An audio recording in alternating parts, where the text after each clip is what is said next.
If you remember 10 lifetimes, I can imagine your state. If you remember 10 lifetimes, your mind will crack up.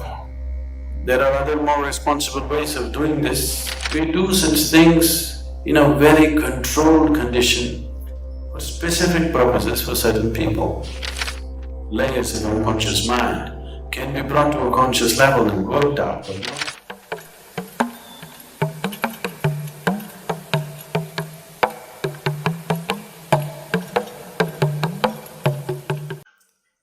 regression. It's all just psychological nonsense generally, but suppose you can do it, let's say. You could go into past life regression. What I would say is, most human beings right now, the way they are, they cannot even handle one lifetime's memory. Just one lifetime's memory is freaking the hell out of them, isn't it?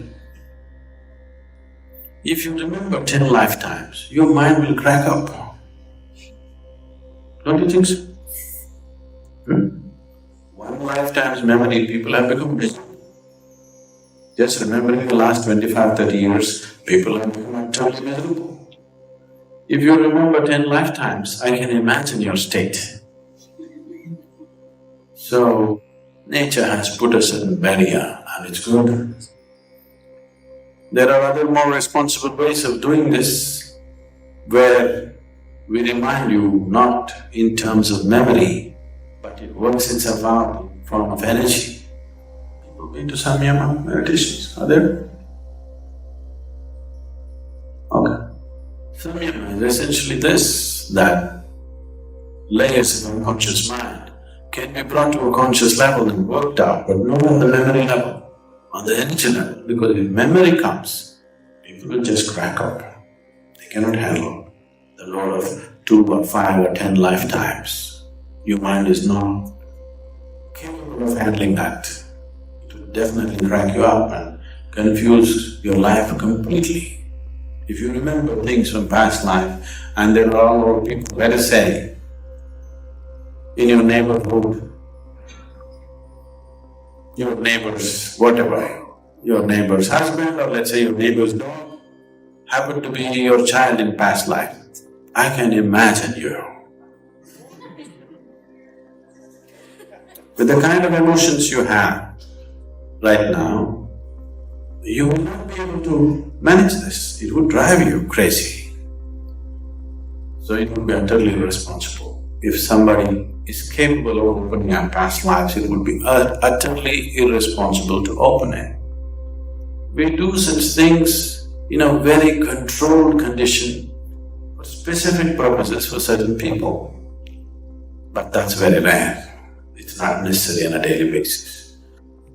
Samyama is a good way to go through it because it works out on an energy level. You never come to a mental level of remembering the actual detail of it.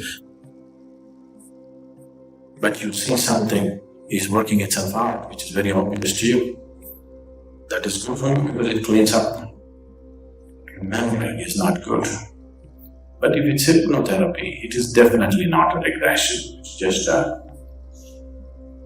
it's an attractive name, but probably it's intriguing for people to call it regression. The moment you say it's hypnosis, I don't think it can be regression. Most of the regression processes that are happening are purely psychological manipulations. They don't touch anything. All these days they were saying past life regression. This is a better terminology, at least they're a little more straightforward about it now.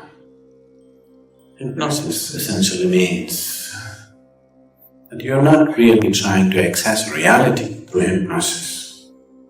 You're trying to establish whatever you wish, isn't it? Is that the basis of hypnosis? If you hypnotize a person, you're not hypnotizing him because you want to take him into reality. You want to invent reality, isn't it?